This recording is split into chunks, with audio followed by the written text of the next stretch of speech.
자, 반갑습니다. 저는 자동차 구조원리 강의하는 임승이라고 합니다.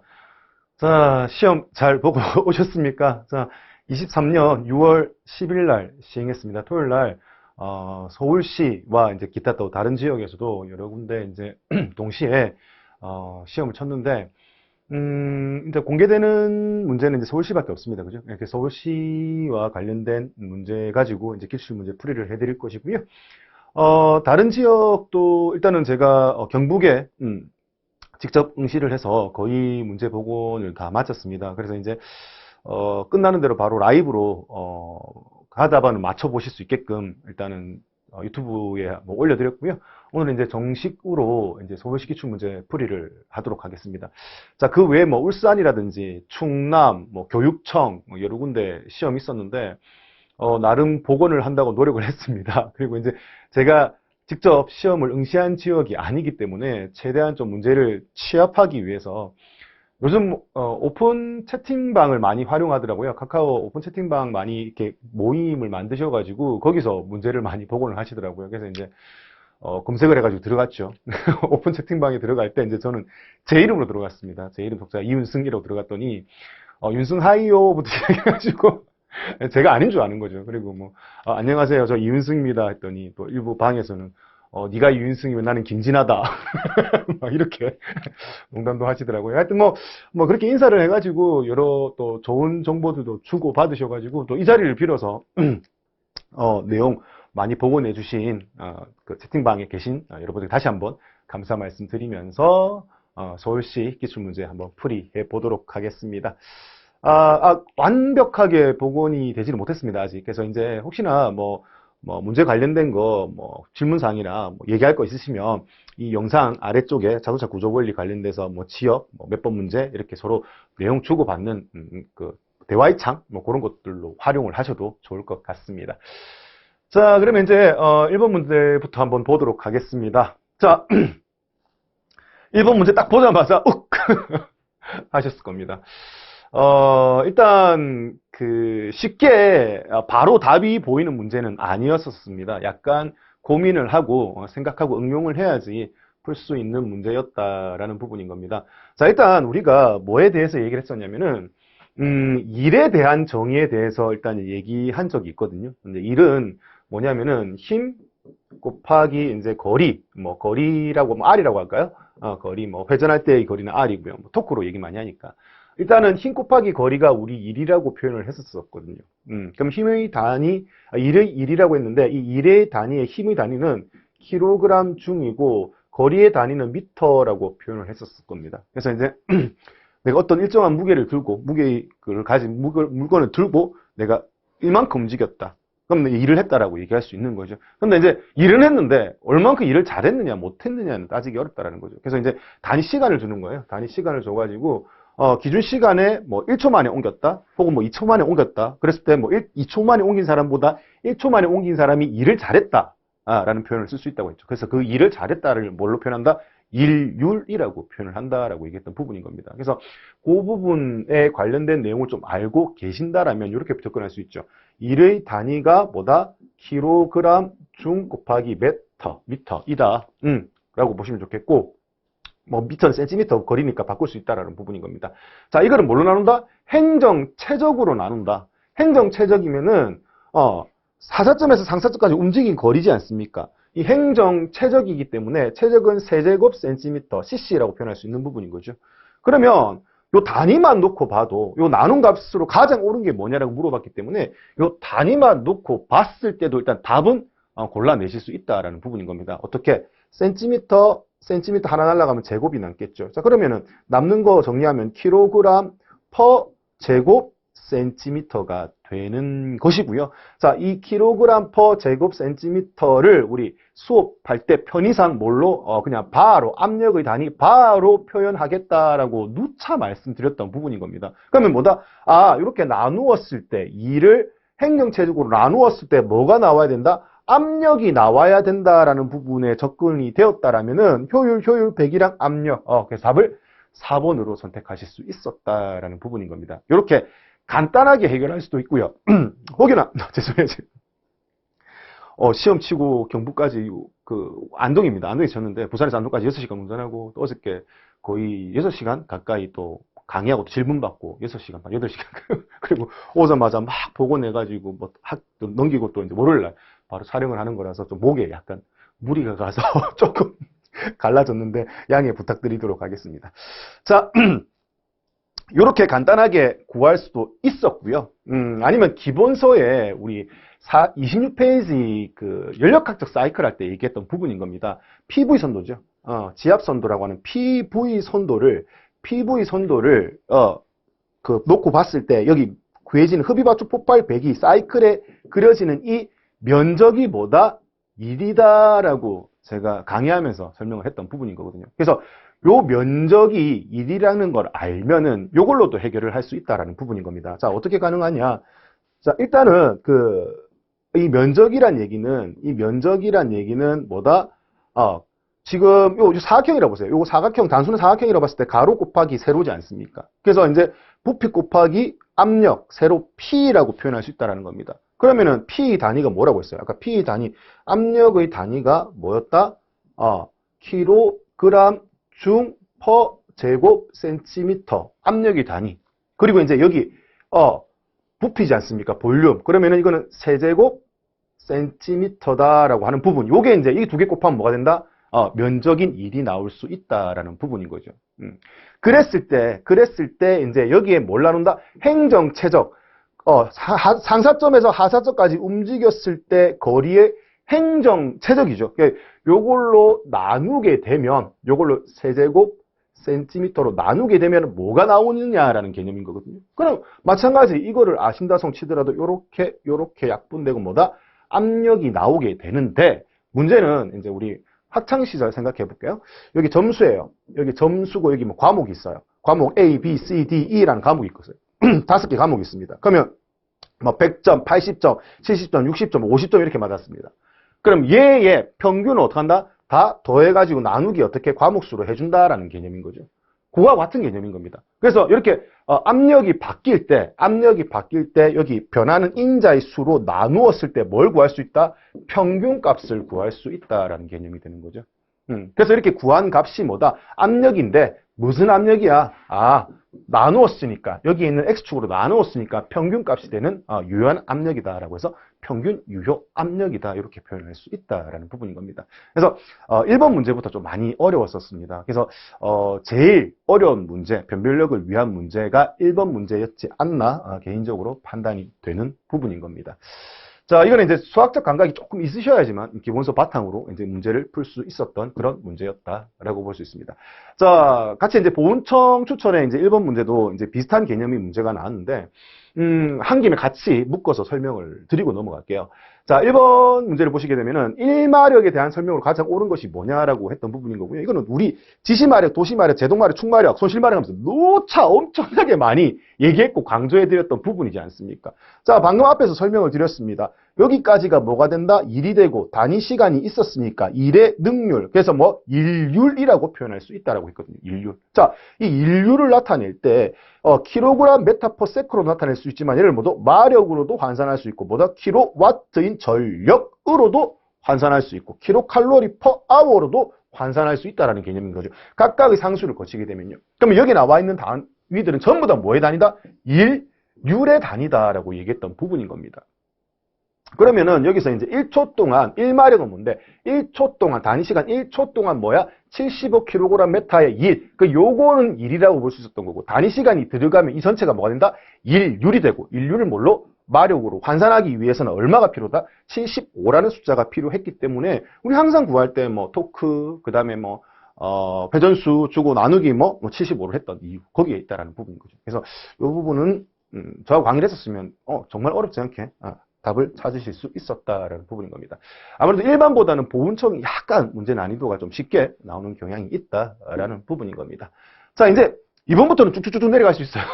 배웠던 내용들 뭐 크게 바뀌지도 않고 변형시키지도 않고 그냥 냈거든요. 그래서 이번 문제 보시게 되면은 제일 중요하다고 말씀드렸던 거 윤활작용이에요. 윤활유의 6대 작용이라고 말씀드렸었죠. 그래서 방청, 기밀, 냉각 보시면은 전부 다 뭐다? 윤활유의 6대 작용 75페이지 나와 있는 그대로입니다. 다 포함이 되고요. 완전 연소, 많이 들어본 것 같은데. 완전 연소하기 위해서는 이론적 공연비 그 가솔린 엔진, MPI 기준으로 14.7대 1이라고 했던 부분, 그죠? 그거와 관련된 내용을 기입을 했지만, 윤활유의 6대 작용에는 해당되지 않는다라고 쉽게 답을 찾아내실 수 있었던 문제다라는 부분인 겁니다. 자, 3번도 문제 딱 봤을 때, 이 압박. 지문이 길이에 대한, 선지의 길이에 대한 압박이 좀 있었는데, 결론적으로 우리가 배웠던 내용을 바탕으로 찬찬히 생각해보면 이것도 어렵지 않게 답을 골라내실 수 있었던 부분인 겁니다. 자, 이거는, 우리 전기 파트, 전기 기초에 있는 얘기인데, 줄의 법칙이란이라고 해서, 그대로 표현이 되어 있습니다. 그래서 이 식도, 문장도 표현되어 있고, 식도 이렇게 나와 있다라는 거죠. 그러면 줄 법칙, 줄은 전류의 제곱에 비례하고, 저항에 비례하고, 시간에 비례한다. 각각 어떻게 비례한다라고 표현을 해야 되는 거죠. 그래서 이거는 반비례한다라고 했기 때문에 1번 바로 틀린 내용이다라는 부분인 거죠. 자, 렌츠의 법칙이란 천개구리라고 했거든요. 제가 발전기에서 전기 만들어낼 때 코일을 놔놓고 자속을 붙였다 뗐다 할 때, 붙였다 뗐다 할 때 N을 가지고 N걸 가지고 붙여. 그러면 여기 붙일 때는 어떻게 N으로 밀어내고 떼려면 S로 당겨낸다는 얘기죠. 그래서 천개구리의 법칙이라고 제가 설명을 드렸었거든요. 발전기 할 때. 그래서 이제 코일 내에 자속이 변하는 방향이 아니라 자속이 변화를 어떻게 방해하는 반대 방향으로 생기는 것을 이야기한다. 이렇게 표현한 부분인 겁니다. 그래서 이거는 기본서에 기술하진 않았지만 발전기 표현할 때 제가 렌츠, 천개구리 법칙 하면서 제가 이건 얘기했던 부분인 거고요. 키리오프 제1법칙도 이거는 또 교재에 그대로 나와 있는 내용인 겁니다. 그래서 한 포인트로 들어가는 전류합과 나가는 전류의 합은 같다는데 이걸 물론 전압으로 표현했기 때문에 3번 선지 틀렸습니다. 자, 좋습니다. 1번, 2번, 3번 다 모른다 쳐. 다 모른다 치더라도 우리 기동전동기 할 때 엄청나게 많이 얘기했지 않습니까? 플레밍의 왼손 법칙, FBI 빵.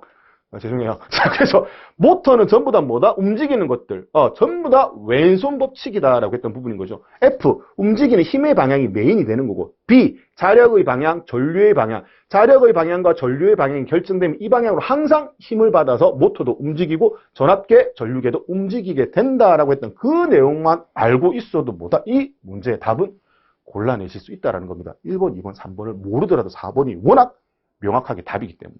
그래서 누차 제가 말씀드리지만 시험 전에는 항상 기본서 위주로 학습하셨으면 좋겠다라고 말씀드린 이유가 여기 있습니다. 그래서 대부분 다 기본서에서 크게 벗어나지 않고 하더라도 약간 응용해서 아니면 수학적 사고를 요한다 요 정도 수준에서 마무리가 되거든요. 그래서 그런 부분 잘 참고하시면 좋겠습니다. 자, 4번도 주는 문제였습니다. 그래서 승용차의 제동장치인 디스크 브레이크의 구성요소가 아닌 거 드럼 브레이크 구성요소에 드럼이 들어가는 거잖아요. 디스크, 캘리퍼 같이 들어가고 실린더 휠 실린더도 있고 캘리퍼 실린더도 있겠지만 실린더라고 표현했기 때문에 다른 여지는 있습니다. 그냥 캘리퍼의 실린더라고 볼 수 있다는 겁니다. 근데 왜 2번이 워낙 명확하게 드럼이라고 표현했지 않습니까? 드럼은 드럼 브레이크의 구성 요소이지 않습니까? 이것도 기본서의 그림하고 다 나와 있는 내용이니까 또 어렵지 않게 처음에 플래시 보면서 디스크 브레이크, 드럼 브레이크 이런 부분 구분해서 설명하고 명칭 같은 거 설명했을 때도 언급이 되었던 부분이니까 이것도 쉽게 답을 고르실 수 있었던 문제입니다. 이 녀석도 마찬가지인 거죠. 이 녀석도 배기가스, 디젤 엔진에서 입자상, 물질, 껌델, 매연이라는 게 많이 나오게 된다. 그래서 걔를 포집해서 태워야 된다. 포집해서 태우기 위해서 CPF, DPF 쓴다. 너무 얘기 많이 했던 부분이지 않습니까? 기본서에 또 그대로 나와 있는 부분인 거고요. 그래서 이것도 어렵지 않게 답을 골라내실 수 있었다. 맞습니다. 자, 그리고 이제 이거는 윤활유의 경로입니다. 이거는 제가 이제 플래시 보면서 전부 다 그림 설명을 드렸고 밑에 기본서 아래쪽에 이렇게 딱 정리까지 한번 해드렸습니다. 그 내용이 또 이제 거의 그대로 순서에 맞는 걸 골라라라고 하는 부분이었고요. 핵심은 오일팬에서 봐요. 바로 썸프죠. 깊이 파져 있는데 담겨져 있는 녀석이 오일 스트레이너라는 부분인 겁니다. 그래서 이걸 안다라면은 쭉쭉쭉쭉 그냥 오일 스트레이너의 개념만 안다라고 해도 어떻게 바로 답을 골라내실 수 있는 그런 문제였다. 자, 7번입니다. 스톨 테스트도 제가 많이 활용을 한다고 했습니다. 이거는 이제 우리 담은 기본서하고 자동차 구조 원리를 배우는 범위를 넘어서서요. 우리 중고차를 고를 때 단시간 내에 차의 엔진이 그리고 변속기가 문제를 일으킬 수 있는 요인이 있다 없다 판정할 때 쓰실 수 있으니까 유용한 내용이니까 좀 잘 좀 기억해달라고 말씀드렸던 부분이지 않습니까? 그래서 그겁니다, 그거. 일단 뭐가 됐든 뭐야? 차량이 움직이는 쪽에 렌즈를 놓고, 테스트를 해야 됩니다. 그래서 뭐, D라든지 R 렌즈 놓고 측정을 해야 되는데, N이라고 했기 때문에 바로 2번, 어렵지 않게 이것도 답을 골라내실 수 있었다. 자, 요것도 이제 흡기, 우리 전자제어 가솔린 엔진 할 때 바로 플래시 딱 펴놓고 뭐부터 했어요? 공기의 흐름부터 얘기했거든요. 공기의 흐름, 그 다음에 연료의 흐름 개념 정리하고 들어갔습니다. 거기에 나와있던 제일 처음에 언급되었던 공기의 흐름이 그대로 나왔어요. 그 개념만 안다라면 연소실 앞에까지 공기가 어떻게 흘러간다는지 알면은 어떻게 명확하게 인 것, 아닌 것 골라내실 수 있었던 문제인 거라는 거죠. 그래서 에어 필터부터 거치게 되죠. 에어 필터, 그 다음에 직접 계측 방식에서는 공기 유량 계측기, 그 다음에 이제 스로틀 바디, 스로틀 바디에 포함된 거, 뭐 스로틀 TPS, 스로틀 밸브, 뭐 공전 조절 장치 이런 것들 다 포함이 돼 있다라고 말씀드렸던 부분인 거죠. 그 다음에 이제 서지 탱크, 흡기 다기관, 뭐 다기관을 매니폴드라고 얘기한다. 그래서 그런 부분 전부 다 언급이 되었던 부분이기 때문에 어렵지 않게 뭐다 이것도 답을 3번으로 골라내실 수 있었다라는 부분인 겁니다. 진짜 많이 했잖아요. 냉방 사이클. 냉방 장치에 냉동 사이클 이건 너무너무 많이를 했고, 과거에는 이 냉동 사이클 요거 자체로 단독 문제가 나왔는데, 지금은 이제 조금 난이도를 높였지 않습니까? 그래도 뭐야? 기본 요 내용, 뭐 압축, 응축, 팽창, 증발, 요 내용만 알고 있다라고 해도 바로 답은 골라내실 수 있고, 나머지는 읽어본다라는 거죠. 3번 선지 같은 내용은 뭐다? 우리가 언급하지 않았던 내용입니다. 그러면 그렇더라도 뭐야? 보면서 압축되어 요 정도까지 온도의 압력이 올라가는구나 라고 보실 수 있다라는 거죠. 그래서 이것도 뭐야? 답을 골라내는 데는 어려움이 없었고, 그 외에 이제 나머지 선지에서 3번 선지는 좀 모르는 내용, 이건 처음 보는 거네? 라고 가볍게 넘어갈 수 있는 그런 부분의 문제였다라는 겁니다. 자, 10번 문제도요, 우리 친환경 자동차에 제가 아반떼하고 K5 하이브리드의 예를 들어가지고 기술한 내용이 있습니다. 거기 내용에 보시게 되면은 고전압 배터리 모듈이라고 표현했거든요. 이 덩어리죠. 모듈이. 그리고 고전압 배터리는 6개의 모듈 덩어리로 구성이 되고 있으며, 모듈당 8개의 셀, 가장 기본 단위가 되는 셀인 거죠. 셀이 뭐야? 여러 개가 모여가지고 뭐가 된다? 모듈이 된다라고 말씀을 드렸고, 이거 할 때 제가 리튬 이온 배터리, 과거에 휴대폰 설명하면서 3.75V라고 명확하게 말씀드렸을 겁니다. 그래서 이런 셀들이 모여서 뭐가 된다? 모듈이 되고, 이건 말씀 안 드렸거든요. 모듈이 모여서 팩이 된다라는 말씀은 안 드렸습니다. 자, 근데 선지에서 가장 기본 단위, 기초 단위가 뭐다? 제일 작은 단위가 셀이라는 걸 알게 되면 뭐야? 보시면 제일 작은 단위에 셀이 있는 거는 몇 번 선지? 4번 선지밖에 없어요. 그러면 셀 다음에 모듈이라는 거 알고, 그 언급 안 되었던 부분이 뭐야? 팩. 이게 전체 덩어리를 팩이라고 얘기하는구나라고 알면은 셀, 모듈, 팩 이렇게 고르실 수 있다라는 부분인 거죠. 그래서 이것도 기본서의 내용을 좀 보셨다면, 꼼꼼히 보셨다면 이것도 어렵지 않게 답을 골라내실 수 있는 문제였었습니다. 그래서 서울시에서 일반 일반 모집에서 문제의 난이도는 중간에서 약간 어려운 정도, 그리고 이제 기본서에서 수학적 능력을 바탕으로 좀 응용해야 되는 1번 문제 말고는 그 외 나머지 문제는 조금만 신경을 썼다면 전부 다 맞출 수 있는, 기본적으로 점수를 받고 갈 수 있는 그런 시험이지 않았나라는 개인적인 생각이 듭니다. 자, 그래서 이렇게 일반 시험은 마무리하고요. 보훈청 추천과 관련돼서는 이제 1번 문제는 제가 설명을 드렸고요. 자, 2번 문제 한번 보도록 하죠.